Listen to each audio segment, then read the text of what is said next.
Here's a Underwood office typewriter being sold as is, as the display. Needs repair, non-working parts. Anyway, we take a look at this,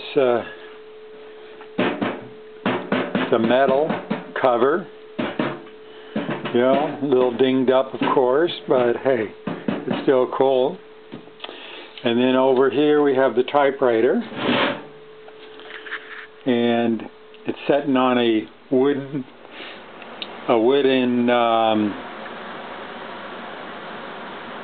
table that I don't know if it was part of a desk originally or not, but it's sitting on this wooden table. And the return carriage, the whole little strap system to pull the carriage back, is missing. The little connector that connects onto the carriage part is here, which is a good thing, but the rest of the strap is not here. At least I don't see it.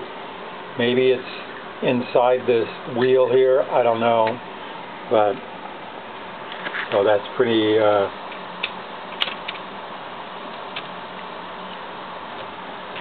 that's about, you know, what I know about that. Keys, you know, keys function. Really don't see a lot of rust. The keys are pretty dirty, and it looks like it's on the inside and not the outside. So when I do hold the put pressure against the carriage and press the key, the space bar, you know, the carriage advances, which is good. The logo here looks nice. Another logo in the front. Little worn right there. The gold or yellow colors off.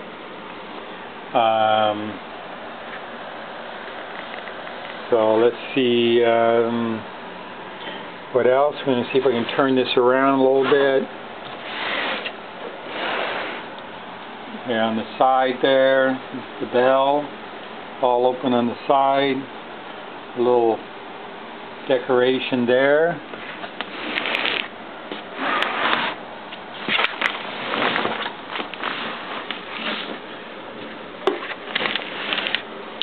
Okay, we'll just kind of set this camera down.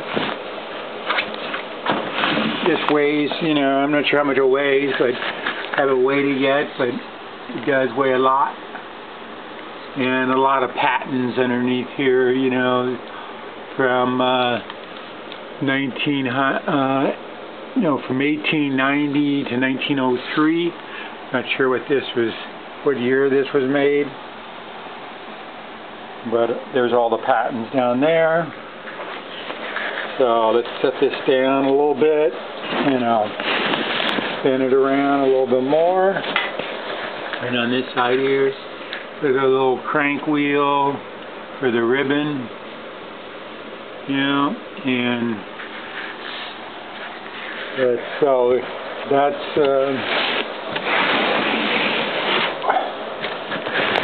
pretty much it. I'm going to be putting this up on eBay, and it's part of my collection that I'm, you know, downsizing a bit, and so thank you for watching this video.